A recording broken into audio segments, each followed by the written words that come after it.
नाशिकमधल्या काळाराम मंदिरात संजय राऊत दाखल झाले। यावेळी राऊतांनी काळाराम मंदिरामध्ये रामनवमी निमित्तानं काळारामाचं दर्शन घेतलं। राऊतांसोबत खासदार राजाभाऊ वाजे आणि इतर पदाधिकारी उपस्थित होते। राष्ट्रवादीचे नेते छगन भुजबळ यांनी नाशिकच्या काळाराम मंदिरात रामाचं दर्शन घेतलं। यावेळी त्यांचे पुत्र आमदार पंकज भुजबळ यांनी सुद्धा रामाचं दर्शन घेतलं। शिर्डीतल्या साई मंदिरामध्ये रामजन्मोत्सव मोठ्या भक्तिमय वातावरणात पार पडतोय। चांदीच्या पाळण्यामध्ये प्रभू रामचंद्रांची प्रतिमा ठेवून पाळणा हलवून रामजन्माचं स्वागत करण्यात आलं। यावेळी भाविकांची मोठी गर्दी पाहायला मिळाली। पुण्यातल्या शिवाजीनगरमध्ये श्रीराम मंदिरात रामजन्म सोहळा उत्साहात पार पडला। रामनवमीच्या निमित्तानं मंदिरामध्ये फुलांची सजावट करण्यात आली, तर रामनवमीच्या मुहूर्तावर महिलांनी प्रभू रामचंद्रांचा पाळणा गाऊन जन्मोत्सव साजरा केला। अकोलामध्ये रामनवमी निमित्त शहरामध्ये बाईक रॅलीचं आयोजन करण्यात आलं होतं। राजेश्वर मंदिर परिसरातून रॅलीची सुरुवात झाली। यावेळी संपूर्ण परिसर भगवामय झाला। नांदेडमध्ये रामनवमी निमित्तानं पोलिसांचा मोठा बंदोबस्त तैनात करण्यात आलाय। शहरामध्ये मोठी शोभायात्रा निघणार आहे, त्यासाठी परिसरामध्ये नजर ठेवण्यासाठी 100 सीसीटीव्ही कॅमेरे बसवण्यात आले। त्याचबरोबर शोभायात्रा शांततेत काढावी असं आवाहन पोलीस अधीक्षकांनी केलं। रायगडमध्ये मोठ्या उत्साहात रामनवमी साजरी केली जाते। अलिबागमध्ये श्रीराम मंदिरात ब्राह्मण उत्कर्ष मंडळाकडून श्रीराम जन्माचा सोहळा पार पडला। त्यावेळी संपूर्ण परिसरात भक्तिमय वातावरण निर्माण झालं, तर जय श्रीरामचा जयघोष करत भाविक मोठ्या संख्येनं उत्सवात सहभागी झाले। कल्याणच्या रायतेमधला रामनवमी उत्सव सोहळा उत्साहात संपन्न झाला। हरिनामाच्या जयघोषात मोठ्या उत्साहात राम जन्माचा सोहळा पार पडला। यावेळी प्रभू रामचंद्रांवर पुष्पवृष्टी करण्यात आली। या सोहळ्याला मोठ्या प्रमाणात ग्रामस्थ आणि वारकरी मंडळी उपस्थित होते। अकोल्यातल्या श्रीराम मंदिरात राम जन्मोत्सव मोठ्या उत्साहात साजरा करण्यात आला। रामनवमी निमित्तानं मंदिरात आकर्षक सजावट करण्यात आली। या राम मंदिरामध्ये रामाची मूर्ती शेगावचे संत गजानन महाराजांच्या हस्ते स्थापन केली होती। पिंपरीतल्या संत ज्ञानेश्वर महाराज समाधी मंदिरात श्रीरामनवमी उत्सव उत्साहात साजरा करण्यात आला। या उत्सवानिमित्त समाधी मंदिर आकर्षक फुलांनी सजवण्यात आलं। या सोहळ्यासाठी भाविकांनी मोठी गर्दी केली। नागपूरमधल्या प्राचीन पोद्दारेश्वर मंदिरात रामनवमी निमित्त रामाच्या दर्शनासाठी भाविकांनी गर्दी केली। 2 किलोमीटरपर्यंत भाविकांच्या रांगा लागल्या, तर 59 वर्षांपासून या मंदिरातून शोभायात्रा काढली जाते। कर्जतमध्ये प्रभू रामाच्या मूर्तीचा अभिषेक आणि होम हवन सोहळ्याचं आयोजन करण्यात आलं। आमदार महेंद्र थोरवे यांच्या संकल्पनेतून हा सोहळा पार पडला। यावेळी संपूर्ण परिसरामध्ये भक्तिभाव, सात्विकता आणि दिव्यतेचं वातावरण निर्माण झालं। वाशिममधल्या पोहरादेवी मंदिरामध्ये आज रामनवमी निमित्तानं मुख्यमंत्री देवेंद्र फडणवीस यांच्या हस्ते पूजा करण्यात येणार होती, मात्र अचानक फडणवीसांचा दौरा रद्द झाला। त्यामुळे ही पूजा संजय राठोड, गिरीश महाजन, मेघना बोर्डीकर, अशोक उईके यांच्या हस्ते झाली।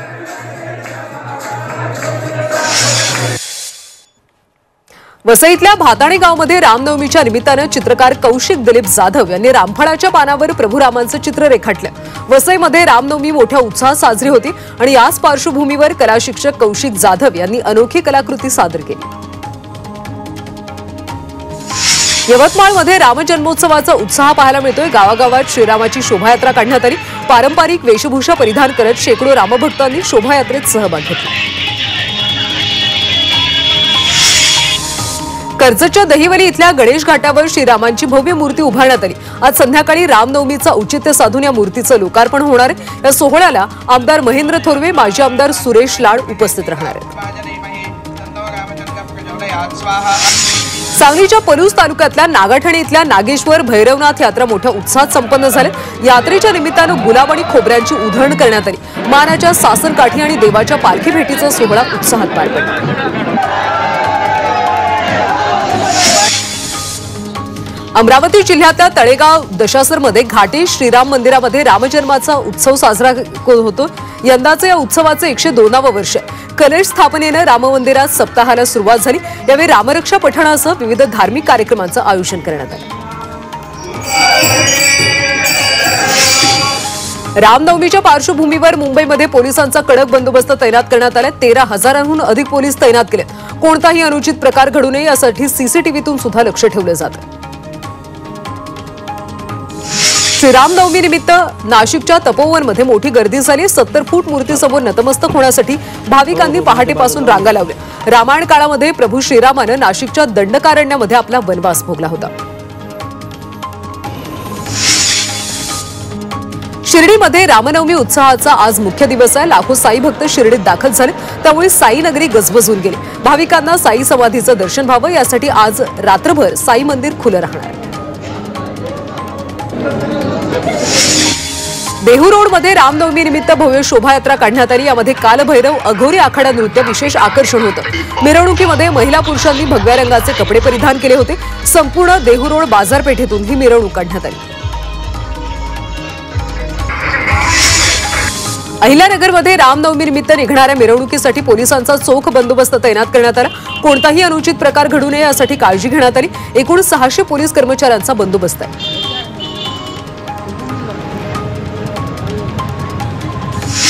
साताऱ्यातल्या शिखर शिंगणापूर इथल्या शंभू महादेवाच्या विवाह सोहळ्याचा उदयनराजे भोसलेंच्या हस्ते शुभारंभ करण्यात आला।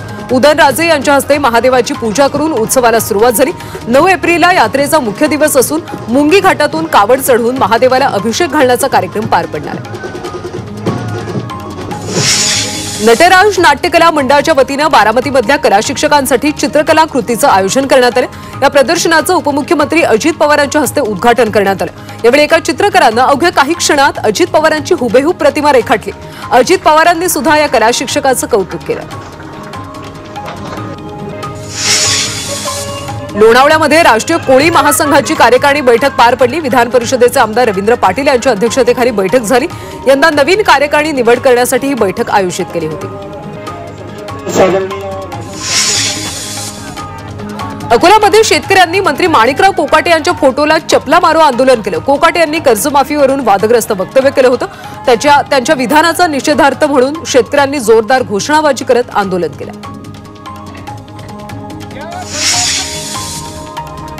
यवतमाळच्या आर्णीमध्ये शिवसेना ठाकरे पक्षानं कृषीमंत्री माणिकराव कोकाटे यांच्या विरोधात आंदोलन केलं। कोकाटेंनी शेतकऱ्यांबाबत केलेल्या वक्तव्याचा निषेध नोंदवत त्यांच्या पुतळ्याला फासावर लटकवण्यात आलं। तसंच मुख्यमंत्र्यांनी तात्काळ कोकाटेंचा राजीनामा घ्यावा अशी मागणीही केली। सोलापूरमध्ये शिवसेना ठाकरे पक्षानं कृषीमंत्री माणिकराव कोकाटे यांच्या विरोधात आंदोलन केलं। त्यांच्या वक्तव्याचा निषेध नोंदवत माणिकराव कोकाटेंना काळं फासण्याचा इशारा यावेळी ठाकरे पक्षाच्या कार्यकर्त्यांनी दिला। साताऱ्यातल्या सह्याद्री सहकारी साखर कारखान्याच्या मतमोजणीला सुरुवात झाली। 50 टेबलवरती मतमोजणी सुरू आहे। यावेळी 32,000 पात्र सभासदांपैकी 26,000 सभासदांनी मतदान केलं। ठाणे सत्र न्यायालयानं फिर्यादीलाच दंड ठोठावला। कोर्टानं फिर्यादीला 25,000चा दंड ठोठावला। कोर्ट आणि पोलिसांचा वेळ वाया घालवल्यामुळे ही कारवाई करण्यात आली, तर 1 आठवड्यात रक्कम जमा करण्याचे आदेशही दिले।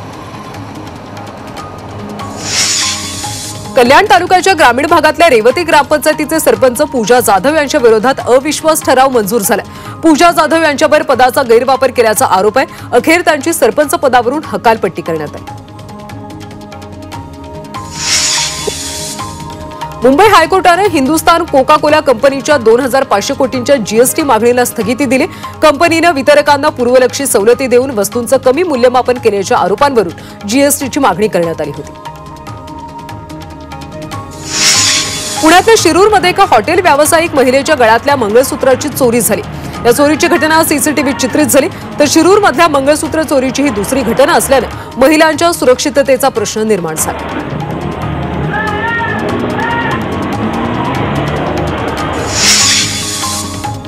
लातूरच्या मनपा आयुक्तांनी आत्महत्येचा प्रयत्न केलाय। राहत्या घरी त्यांनी स्वतःवर गोळ्या झाडल्यात। यामध्ये आयुक्त गंभीर जखमी झालेत। आत्महत्येच्या प्रयत्नामागचं कारण अस्पष्ट आहे। सोलापूरमधल्या माळशिरसमध्ये पाणी टंचाईची समस्या भेडसावू लागली। बचेरी, गारवाड, सुळेवाडी आणि मगरवाडी गावामध्ये टँकरनं पाणी पुरवठा केला जातो। यावर्षी जलजीवन मिशनमुळे टँकरपासून गावांची सुटका होईल अशी आशा ग्रामस्थांना होती, मात्र योजना अपूर्ण राहिल्यानं नागरिकांना टँकरच्या पाण्यावर तहान भागवावी लागते। पुण्यातल्या आंबेगावमध्ये जीबीएसमुळे एकाचा मृत्यू झालाय। घोडेगाव इथं राहणाऱ्या रुग्णावर उपचार सुरू होते। हा जीबीएसचा रुग्ण घोडेगाव इथं ज्या ठिकाणी राहत होता त्या भागाची आरोग्य विभागाच्या माध्यमातून पूर्ण तपासणी करण्यात आली। या भागातल्या पाण्याचे नमुने आता तपासणीसाठी पाठवण्यात आले।